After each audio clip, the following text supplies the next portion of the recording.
Hello guys, so today is a happy day ulit dahil may possession day ulit ako. Ako lang, hindi siya. Kasi client ko lang yun actually. So, very inspiring actually itong buyer ko dahil 15 months pa lang sila dito sa Canada pero nakabili na kagad sila ng bahay. Kaya, I'm so happy sa kanila kasi they made, I think, what do you think? I think they made the right decision na bumili ka agad ng bahay. Kung kaya lang din naman. So yun, i-share namin yung pag-possession day nila. And hopefully mag-enjoy kayo. So kasama ko pala ulit yung maganda kong secretary. What? Kailangan kasi Assistant? yung assistant. Na walang bayad? walang bayad. Wala pang bayad kasi hindi pa. So babayaran na lang, di ba? Pwede naman installment yung bayad. Sana sinubulan na. May interest na nga sana. May interest. Ikaw ata yung may interest sa akin eh. Hindi na. Oh my God. So yun. Sana mag-enjoy kayo. Namang snow kasi it's been snowing since this morning. Buti wala pa yung client ko so may time pa ako magpala.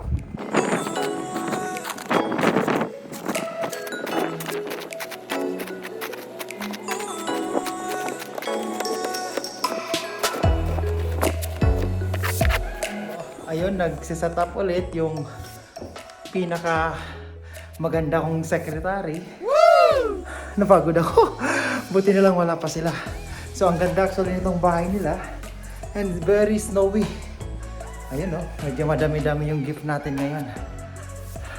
Wow! Kailan mo lang tulong, baby? Yeah. Sige. Teka lang, tulungan ko lang. 3, 2, 1!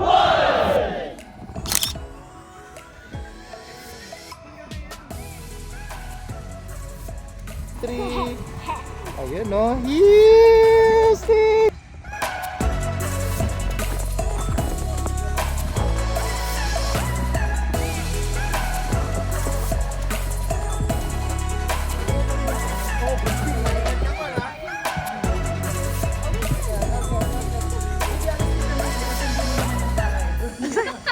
Kasi natasama ko video.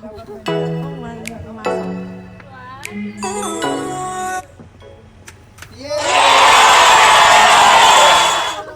Thank you po.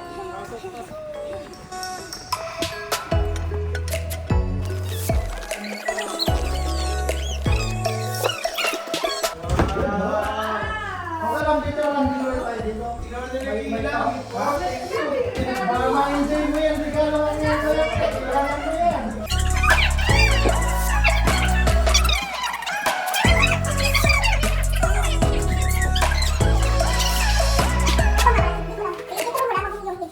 Saktiin mo kayo sila. Yan, 1, 2, 3. Ready? Go.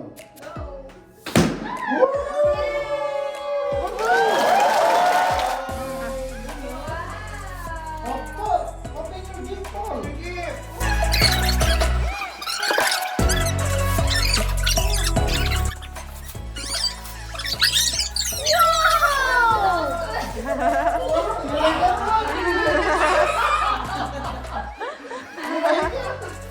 Ayun, oh. Thank you sa hapon.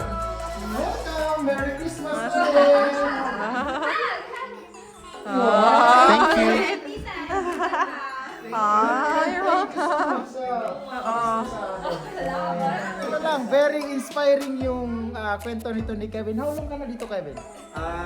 15 months at Oh my God, 15 months pa lang pero hindi, no joke, nakaka-inspire sila kasi naalala namin na April nung bago lang din kami dito. Halos 15 months. May 3 questions lang ako sa iyo, Kevs. Una, ano yung preparation na ginawa mo para makabili ka kagad ng bahay? preparation siguro yung una namin, before kami nagpunta dito, minake sure namin na meron kaming dalang enough na pera. So kasi yung unang few months medyo magastos talaga kasi wala pang work. And then lahat ng gastos and then yung adjustment dito sa expenses sa Canada from Philippines, kung i-compare mo medyo malayo. So maninibago talaga. And I think yung isang malaki rin na nagawa namin na tama was yung nag-purchase kami ng hindi bagong sasakyan. Wow! So yung priority namin kasi talaga is bahay. Kasi ayun, nagbumili lang kami ng hindi ganong luma, hindi ganong bagong sasakyan.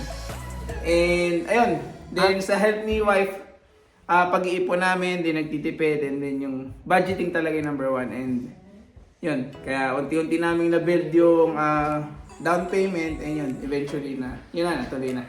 Ang ganda kasi yun na mismo yung advice kung gusto niyo magkaroon kagad ng bahay and yung hindi bumili agad ng brand new na sasakyan. So yun.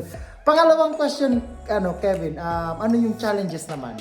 Kahit ano lang, yung naisip mo lang na challenges na sa pagbili. Challenges, siguro sa pagbili yun, yung knowledge kasi iba yung way ng pagbili dito and yung processing sa Canada iba talaga. So good help na dito si Sir at si Ma'am. Thank you. Tumulong sa amin yun. Talagang kasi wala kaming idea kahit siguro sa internet may hirapan nga maghanap. Pero nandiyan sina Sir na para tumulong and gabayin kami step by step, and kung kailangan ng lawyer, kailangan ng mag-renovate, nandiyan siya para mag-refer ng mga ibang tao sa amin. Ayun, so right person to ask. And last question, advice mo sa mga newcomer, kagaya mo na gusto rin magkaroon ng bahay. Newcomer, ayun, syempre ang tingin ko ang first dapat talaga is yung ititreat natin yung lahat ng toys, galing talaga kay God. So, Amen. yeah, kahit tayo yung nag-work and tayo yung lahat, tayo naghanap ng work, pero yung kalakasan and din yung opportunity and din yung knowledge, wisdom, galing para sa Kanya. So, Oh my God. Thank you so much, Kevin. Again, thank you so much. Ang ganda ng message ni Kevin. Very inspiring. Very inspiring. Si Nisa, Paul, and Kevin, new homeowner dito sa Saskatoon. So, yeah. Thank you.